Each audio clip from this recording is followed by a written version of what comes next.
ಈಸಿಯಾಗಿ ರವೆ ದೋಸೆ ಹೇಗೆ ಮಾಡೋದು ಅಂತ ನೋಡ್ಕೊಂಬರೋಣ. ಮೊದಲಿಗೆ ನಾನು ಇಲ್ಲಿ ಅಕ್ಕಿ ಹಿಟ್ಟು 1 ಕಪ್ ಅಷ್ಟು ತೊಗೊಂಡಿದ್ದೀನಿ. ಅದೇ ಪ್ರಮಾಣದಲ್ಲಿ ರವೆ ಕೂಡ ಹಾಕ್ಕೊಳ್ತೀನಿ. ಇದು ಹುರ್ಕೊಂಡಿರುವಂತಹ ರವೆ. ನಿಮ್ಮ ಹತ್ರ ಯಾವ ರವೆ ಇದೆ ಅದನ್ನು ಹಾಕ್ಕೊಳ್ಳಿ. ಚಿರೋಟಿ ರವೆ ಆಗಲಿ, ಉಪ್ಪಿಟ್ಟು ರವೆ ಯಾವ್ದು ಬೇಕಾದರೂ ಹಾಕ್ಕೊಳ್ಬೋದು. ಜೀರಿಗೆ ಒಂದು ಸ್ಪೂನ್ ಹಾಕ್ಕೊಂಡಿದ್ದೀನಿ. ಈರುಳ್ಳಿ 1-2 ಸಣ್ಣದಾಗಿ ಕಟ್ ಮಾಡ್ಕೊಂಡಿರೋದು. ಕೊತ್ತಂಬರಿ ಸೊಪ್ಪು ಹಾಕ್ಕೊಂಡಿದ್ದೀನಿ ಸಣ್ಣದಾಗಿ ಕಟ್ ಮಾಡಿಕೊಂಡು.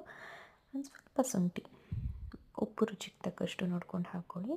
ಇದನ್ನೆಲ್ಲ ಮಿಕ್ಸ್ ಮಾಡಿಕೊಂಡು ನೀರನ್ನ ಸೇರಿಸ್ತಾ ಹೋಗಬೇಕು. ನೀರು ದೋಸೆ ಯಾವ ಪ್ರಮಾಣದಲ್ಲಿರುತ್ತೆ ಆ ಪ್ರಮಾಣ ಬೇಡ, ಸ್ವಲ್ಪ ತೆಳು ಇದ್ರೆ ಸಾಕು. ನೋಡ್ತಿದ್ದೀರಲ್ಲ, ನೀರನ್ನ ಹಾಕ್ಕೊತಿದ್ದೀನಿ. ನನಗಿಲ್ಲಿ 2 ಕಪ್ ತಗೊಂಡಿದ್ದೀನಲ್ವ, ಅಷ್ಟು 4 ಕಪ್ಪಷ್ಟು ನಾನು ನೀರನ್ನ ಇಲ್ಲಿ ಸೇರಿಸಿದ್ದೀನಿ.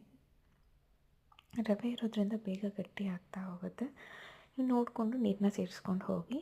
ಇದನ್ನು ನಾವು 1 ಗಂಟೆವರೆಗೂ ಹಾಗೆ ಬಿಡಬೇಕು.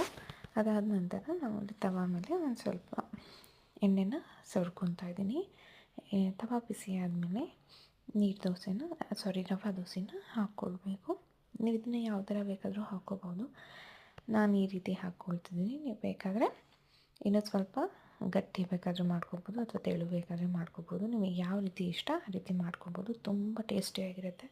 ಒಂದು ಸತಿ ಟ್ರೈ ಮಾಡಿ ನೋಡಿ. ಇದಕ್ಕೆ ಬೇಕಾದರೆ ನೀವು ಅಡಿಷ್ನಲ್ ಆಗಿ ಕ್ಯಾರೆಟ್ ಕೂಡ ಹಾಕ್ಕೊಬೋದು. ನಾನಿಲ್ಲಿ ಕ್ಯಾರೆಟ್ನ ಆ್ಯಡ್ ಮಾಡ್ಕೊತಿಲ್ಲ. ಟ್ರೈ ಮಾಡಿ ನೋಡಿ ಫ್ರೆಂಡ್ಸ್. Thank you.